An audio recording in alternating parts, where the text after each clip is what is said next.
Lakers kontra sa team ng Boston Celtics, isa sa inaabangan ng mga NBA fans at parehong malakas ang dalawang teams na ito. Number 2 sa Eastern Conference ang Boston Celtics at number 2 naman sa Western Conference ang team ng LA Lakers. Nasa 8 winning streak na ang team ng Lakers at merong record na 40 wins at 21 losses. Ang Boston Celtics naman ay 45-18 ang kanilang standings. Boston Celtics ang defending champion ng NBA at ang Lakers naman merong Luka mula sa Dallas Mavericks na nakuha nila mula sa trade at alam naman natin na gustong makabawi ni Luka kontra sa team ng Celtics. Para sa atin, mas malakas ngayon ang kakampi ni Luka kumpara noong nasa team ito ng Dallas. Meron siyang LeBron James ngayon na mas maaasahan niya at kayang maglaro ng all-around kahit na anong pwesto itong si LBJ. Jason Tatum at Jaylen Brown kontra kay LeBron at Luka, mga main players ng bawat team. Sa injury naman tayo at out na muna itong si Rui Hachimura kontra sa team ng Celtics at Jrue Holiday naman at Kristaps nasa injury list nga rin ng Boston. Magkakasubukan ngayon ang dalawang teams na posibleng umabot nga sa NBA Finals at inaabangan nga ito ng mga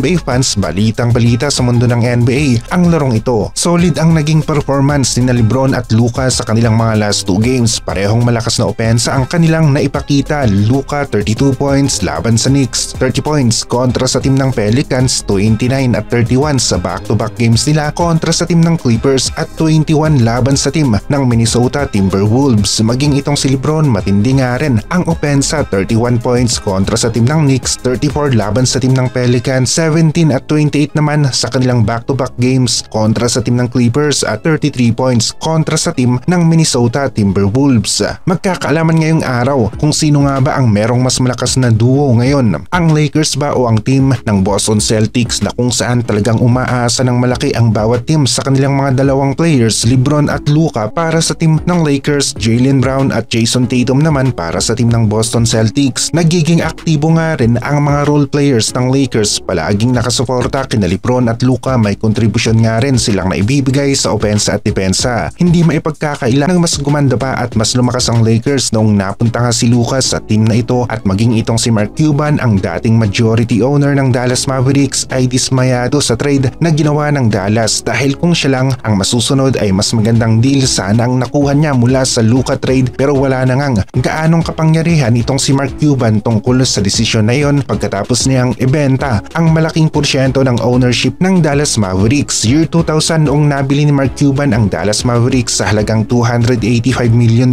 at nabenta niya ito ng $3.5 billion.